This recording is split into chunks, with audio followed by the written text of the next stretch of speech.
Hello, good morning, and welcome to After GMS. Come on in, come on in. We are live here on the WFMY News 2 Facebook page for our daily show, which we do at 7:45, giving you a bit of news of the day, a bit of a forecast, and a fun conversation. That's right. So let's start with the forecast. I'm not even sure what city this is. That's High Point? You can't tell, it's foggy. Yeah, that's, High Point. High Point. That's High Point. It's supposed to be High Point. I promise there's a high point somewhere back in here.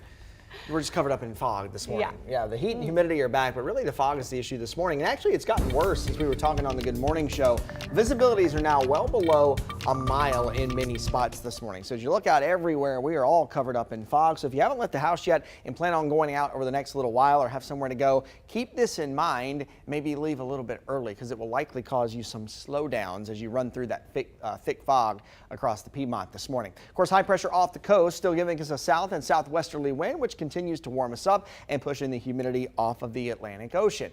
Although I think we'll see more in the way of sunshine today than we saw yesterday. We were kind of covered up in clouds, weren't we?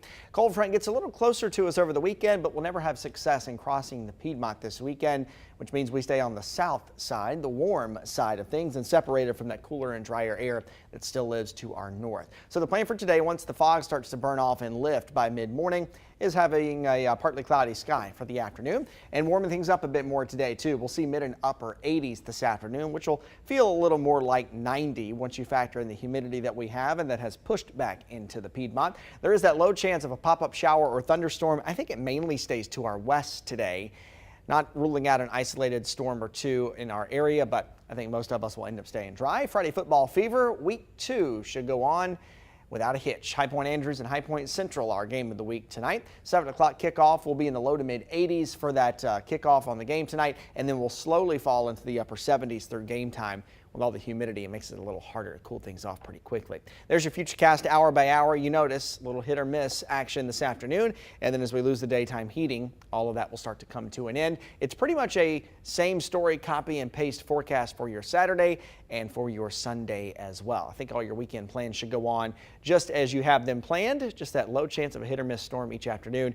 Afternoon highs over the weekend stay hovering in that upper 80s range, and that continues on into next week as well. Storm chance comes down just a tad Monday, Tuesday, goes back up on Wednesday with another system that heads our way, and that one could bring us a little relief from humidity and possibly the heat. Not a guarantee, but it's something I'm eyeing over the next several days. So we'll keep you updated. Don't worry about that right now. Just typical summertime stuff through the final weekend of August and what really is the final weekend of summer, Megan, for kids who are going back to school on Monday.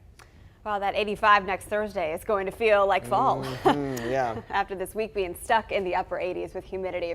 All right, so guess what today is besides Friday and Foggy Friday? National Dog Day. It is National Dog Day.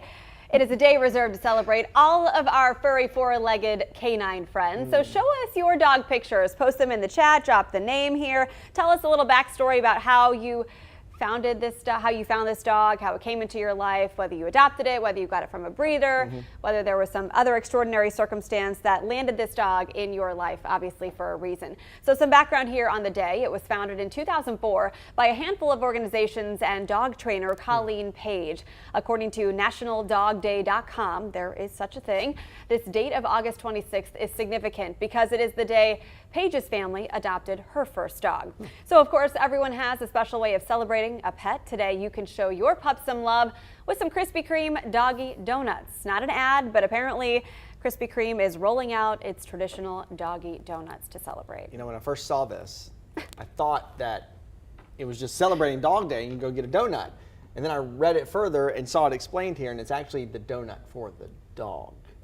So it's not the donut for the human. They actually made one for dogs. Yes.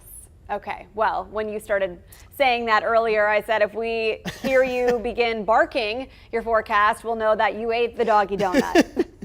I'm a sucker for anything that's got sugar in it. You know, it's edible. I'm sure it's fine for humans to eat as well. All right, so let's see what some of you are saying about your pups on the feed. We'll give you a chance to continue weighing in here. Bobby has a 110-pound lab named Seamus. Bobby, you talk about Seamus a lot. I'd love to know more about him. Walter has 3 dogs. We know a lot of dog lovers on our feed. Yahoo, love my sweet pups, said Karen. and we're still waiting for a few more of you to weigh in. I remember our childhood golden retriever named Molly. I was an avid dog lover growing up, still am, but had tried everything to convince my parents that I needed a dog. Yeah. So I would volunteer every weekend in grade school for one of our local shelters. They set up at one of the local pet stores, and I would go help clean the dog kennels, help walk the dogs, and help them meet their hopefully future adopters. Yeah. And it was really a great experience. And while I was at one of those events, I met this dog. It was some kind of a golden retriever chocolate lab mix, and I remember the name we had picked out for her because I had finally convinced my dad that I was ready to adopt this dog. Yeah.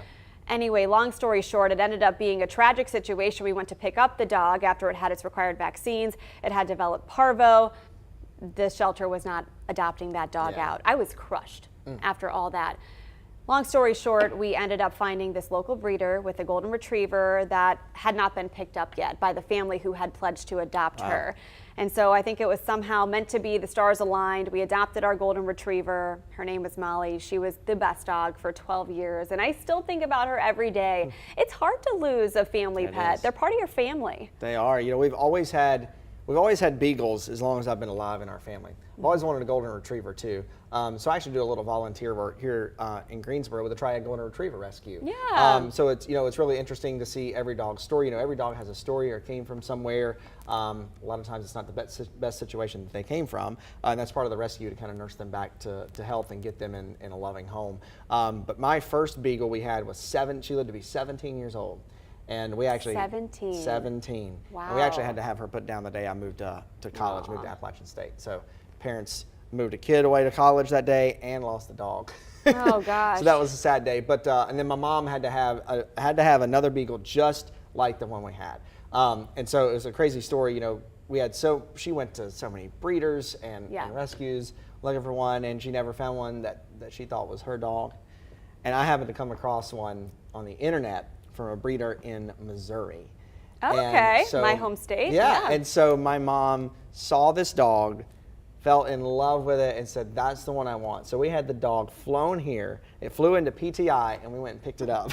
Wow, that is commitment. And that's still the one we have now, and she is 12. Is she like your other dog? Sadie is 12. She looks just like the other one. Here, can you see that? Can you see that? There's Sadie. That's She's beautiful. Sadie. She's 12. Aww. She's 12.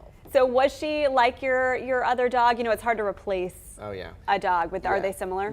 She's similar, except so the other one's named Lady, and this one's named Sadie.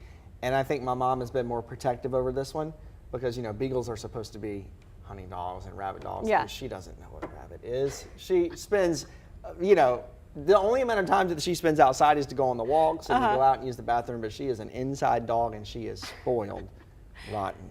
Isn't that funny when they have absolutely no characteristics of the actual breed? Oh, yeah, yeah. Like golden retrievers are supposed to swim, right? They're supposed to retrieve things and be good in the water. Well, I remember we took Molly to a doggy swim one day. A local pool was doing it at the end of summer, let all the dogs come in, you know, before they clean it for the next year. Well, we had to encourage her to get in the water, and then she sunk to the bottom. My mom had to jump in and get her out because she couldn't swim. So sometimes, yes, their breeds are misnomers. So let's see what you are saying here. Molly said we have Blue Heeler as well. They're great dogs. Her boy's best buddy. Tamrika lost her Great Pyrenees this year. So sorry, Tamrika. As we said, it's so difficult to lose a beloved pet.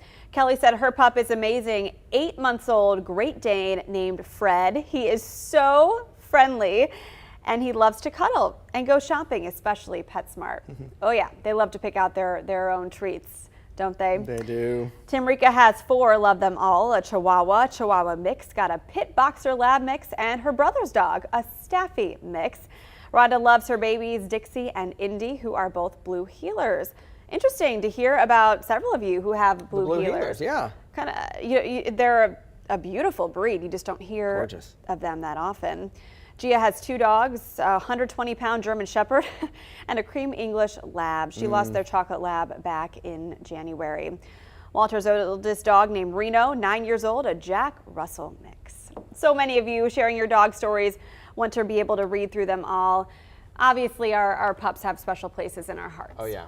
Always do, you know, and I hate the Ed's off today, you know, because would love this. Huge animal lover, and you know, if you follow him on Facebook, he lost his dog Rio, who was 17, about a month ago now. Yeah. And so I know that was tough on him, but he's ready to get another one. He's excited about the opportunity to get another dog, and I know that he'll love that one as much as he loved Reno. Yeah, we've all told him that the right dog is out there for him. It will come into his life at the right time, hopefully sooner rather than later. Yeah. So. All right, keep your eye out on some good dogs for Ed.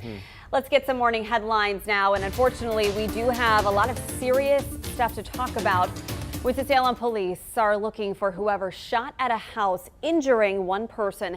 It happened around 9:30 last night at a house on East 23rd Street. Police say the person arrived at the hospital a short while later, shot in the chest. He is critical but stable as of last check. If you know anything about this, call Crime Stoppers. The search continues for a missing elderly woman in High Point. 81-year-old Hetty Dawkins disappeared on Wednesday morning. Police believe she might have fallen and hurt herself because surveillance cameras in the area showed her with blood on her face. Her family has posted signs hoping anyone has seen her and might bring her home safely. If you have any information, call 911. The CDC's new COVID spread map has all but 4 triad counties in orange, the high level of spread. Guilford, Forsyth, and other counties seeing these high spread levels have new cases and strain on hospital resources. In areas with high spread, the CDC recommends wearing a mask inside. If you are high risk, you should consider avoiding indoor public areas. And something to keep on your radar, it's a big week for the Carolina Panthers. Today, they will play their final game of the preseason, and you'll be able to watch it right here on WFMY News 2, your official home of the Carolina Panthers. The game starts at 7, so we do have some programming changes. Wheel of Fortune is pushed back to 10 p.m. Jeopardy starts at 10:30. Airing overnight are 2 episodes of Blue Bloods. After Jeopardy, please stay tuned in to WFMY News 2 at 11 for your Panthers highlights and your latest local headlines.